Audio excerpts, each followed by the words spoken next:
Hello les rétro geeks et nostalgiques en tout genre. Bienvenue dans cette nouvelle vidéo de Rétro Hardware Belgique. Dans cette vidéo qui va être très courte comparée aux précédentes, je vais déballer avec vous les colis reçus au mois de février de cette année. J'ai pas eu un mois de février super chargé en colis parce qu'il y aura une deuxième vidéo qui va suivre avec les achats que j'ai fait entre guillemets en temps réel tout près de chez moi. Voilà, à tout de suite.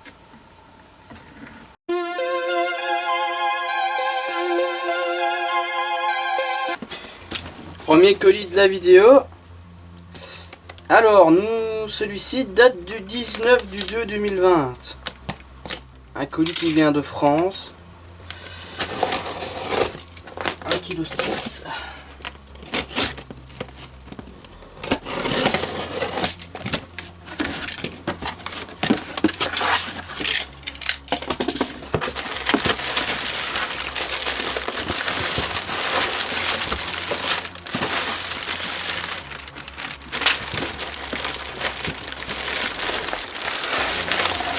Alors,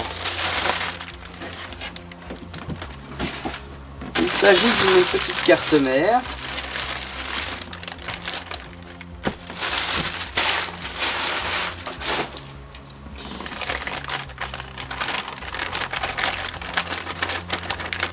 Et pas n'importe laquelle. Alors, il s'agit d'une Asus P6T9 WS Supercomputer.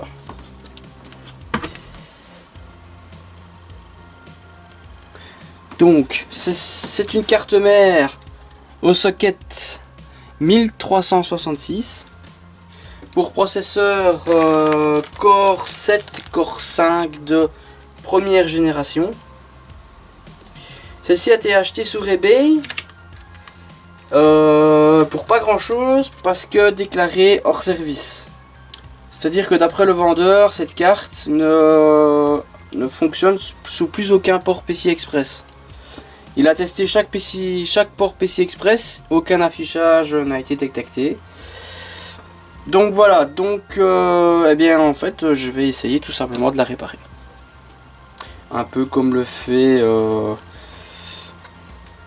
John dans ses vidéos. Je vais essayer du moins, je dis bien essayer, parce que c'est pas du tout mon domaine, mais je trouvais ça un peu dommage de laisser passer une telle carte, surtout que c'est le genre de carte que j'affectionne tout particulièrement. Alors il y a un petit carton qui protège les pins.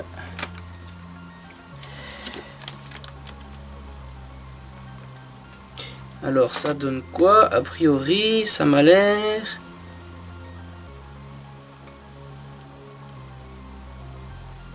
Ça a l'air correct, à moins...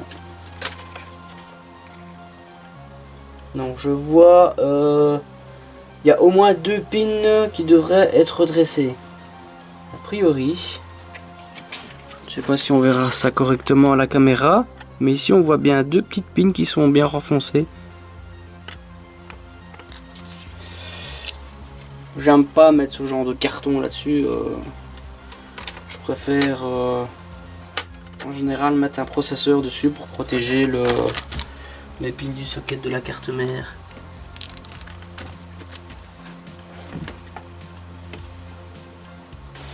Colis suivant.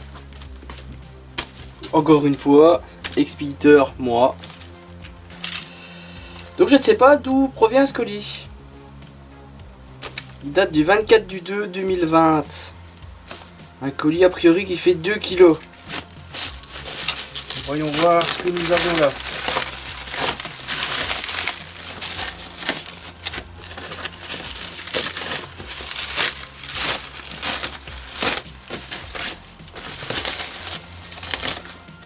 Quand je vous parlais de récupération de carton, voici un bel exemple de carton Amazon.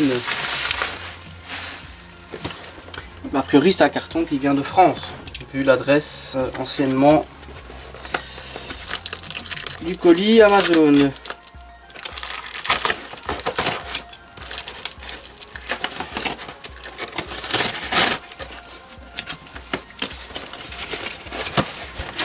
La petite étiquette de Mondial Relais, je sais jamais à quoi elle sert. Bah, il demande toujours de la mettre dedans.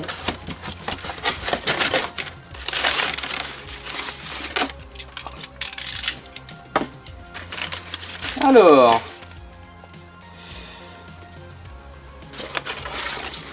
des petits supports pour pouvoir exposer mes cartes mères dans leurs futures étagères, une fois que j'aurai enfin des vitrines. Donc petits supports imprimés en 3D.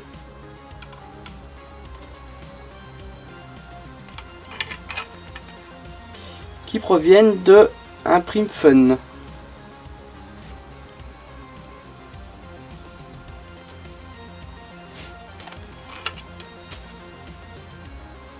C'est la première fois que je vois des objets imprimés en 3D.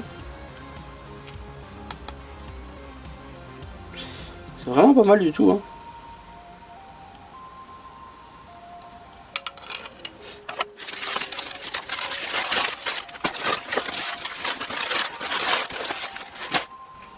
Une backplate. Aïe-oh. De la DDR2 XMS2 Corsair en DDR 800 MHz, des sticks de 2 Go en latence 5518. Deux autres sticks de DDR2, ah non, en DDR3, des sticks en 1333 MHz de 2 Go. Marque inconnue, puce Elpida. Souvent des sticks rencontrés dans du matos OEM en général, ça.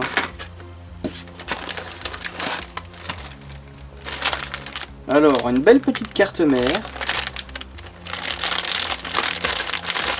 Donc ça, c'est un colis acheté si une personne qui liquidait son stock pour faire un petit peu de place chez lui.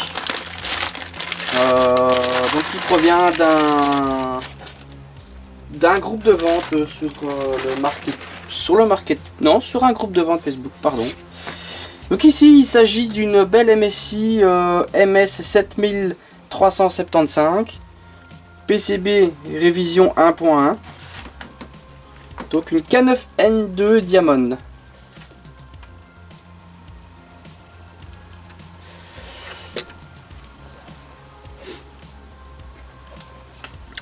Donc celle-ci, de mémoire, parce que c'est encore une génération que je connais pas très bien, c'est du socket AM3. Et logiquement est avec un CPU X4 Black Edition. Bon, je trouve assez joli l'espèce de circle comme ça du radiateur des MOSFET. Celle-ci doit probablement être Crossfire ou SLI, je ne sais pas. Bouton Power Reset Clear CMOS. Ouais.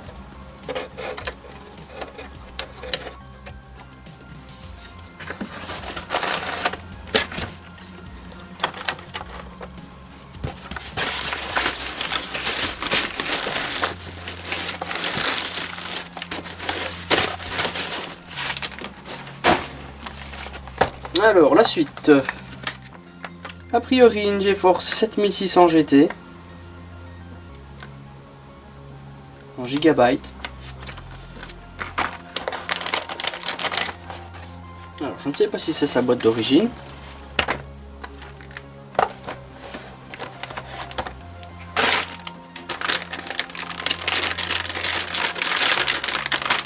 A priori ce serait un modèle Silent. Dépourvu de ventilateur avec un joli rad passif.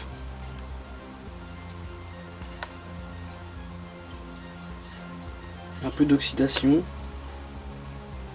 Silent Pipe 2.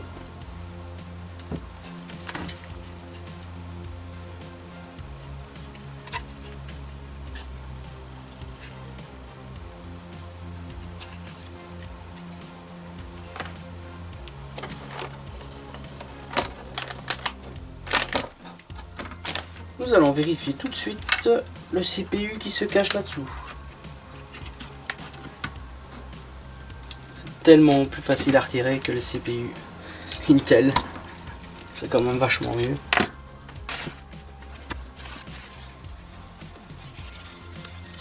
Un petit nettoyage vite fait de l'ancienne pâte thermique. Toujours plus simple de nettoyer le CPU.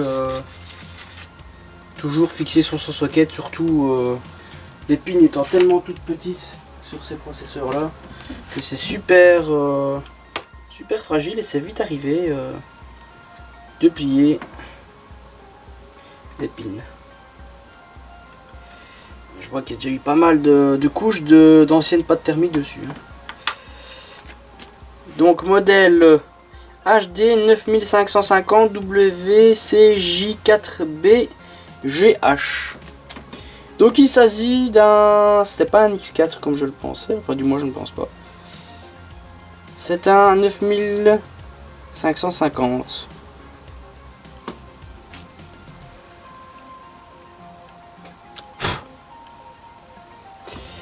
Et voilà. Bah d'ailleurs, il y a déjà quelques petites pins qui sont pliées. Quand je vous dis que c'est fragile.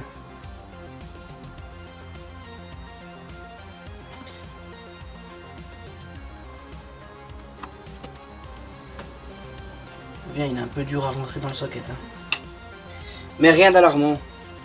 Voici qui clôture le dernier colis de février. Alors en février, j'ai pas eu beaucoup de colis. Mais j'ai eu beaucoup d'autres matériels que je vous présenterai plus tard. Le colis ici date du 3/2, donc vraiment début 2020, qui vient de France. Un colis qui fait 3,5 kg.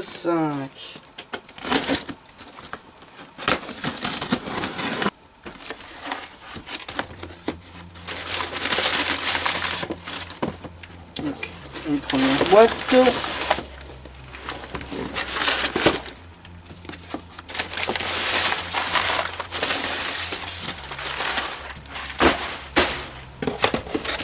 Ça sent encore aussi le réemploi Amazon. Hein. Une boîte avec une carte mère dedans. Je me rappelle ce que c'est. Alors. Il y a bien sûr un bundle avec plein de choses dedans. Une nappe floppy.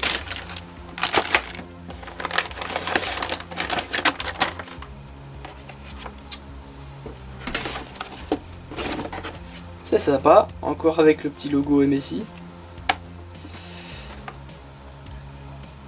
Le manuel. Et le CD avec les drivers. Alors. Pas n'importe quoi comme carte mère.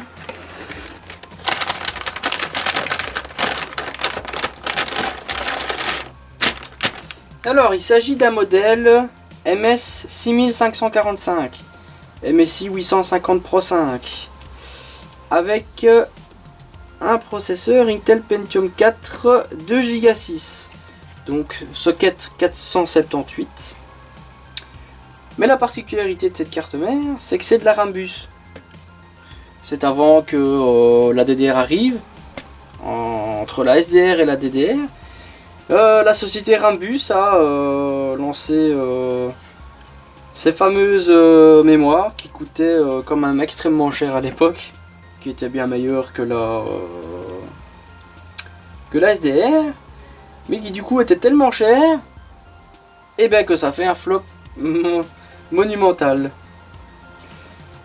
Et voilà pourquoi ces cartes mères m'intéressent, parce que tout simplement ça se fait super rare à trouver. J'en ai déjà encore 2-3 de modèles différents dans ma collection. Et celle-ci était une annonce qui est passée sur le Bon Coin, il me semble.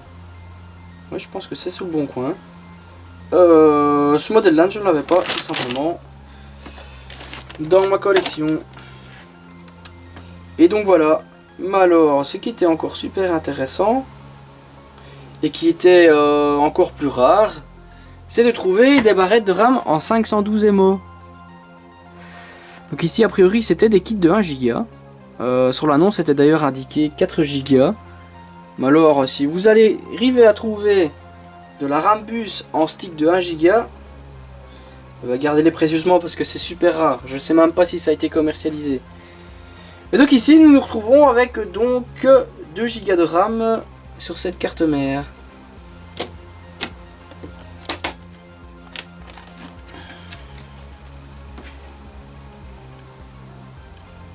Donc voilà.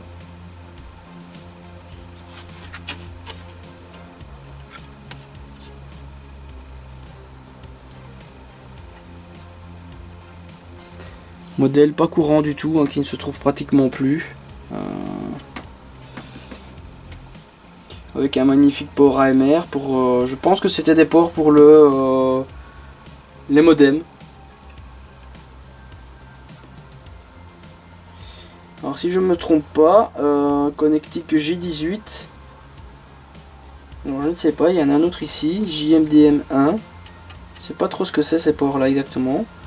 De toute façon je vais tester cette carte mère.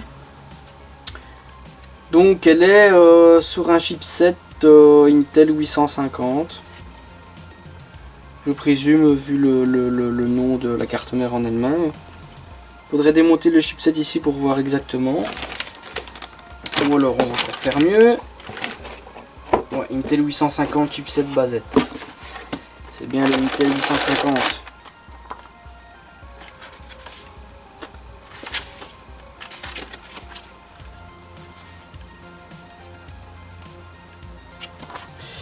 Et bien voilà. En tout cas super sympa avec la carte, la boîte d'origine. Je savais même pas du tout que la boîte était fournie avec. Ce qui est encore mieux pour la collection. Elle est en bon état en plus. Super. Donc qu'avons-nous dans le reste? Je ne me rappelle plus qu'il y avait autre chose avec la carte. La carte graphique. Ouais. Alors qu'est-ce que nous avons là? Alors à mon avis ça doit être du en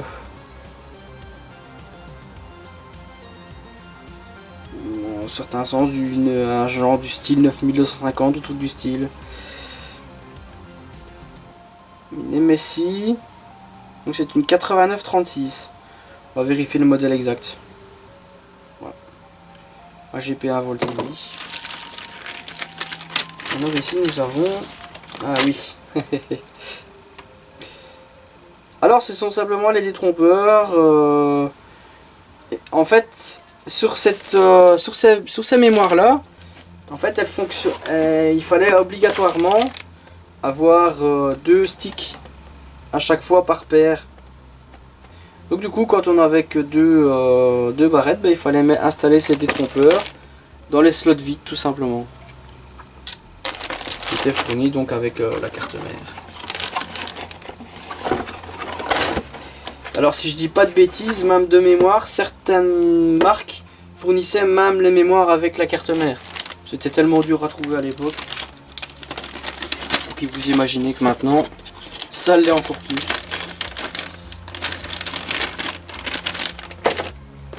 Et donc dans cette boîte-ci, nous avons quoi? Je suppose que nous avons droit à un magnifique Razalman qui a bien pris dans sa tronche. Je crois que je vais devoir m'amuser à redresser un petit peu les pales de ce pauvre ventilateur. Et a priori, c'est un modèle 120 mm celui-ci. Donc ce n'est pas un CNPS 7000. Les petites pattes qui sont avec.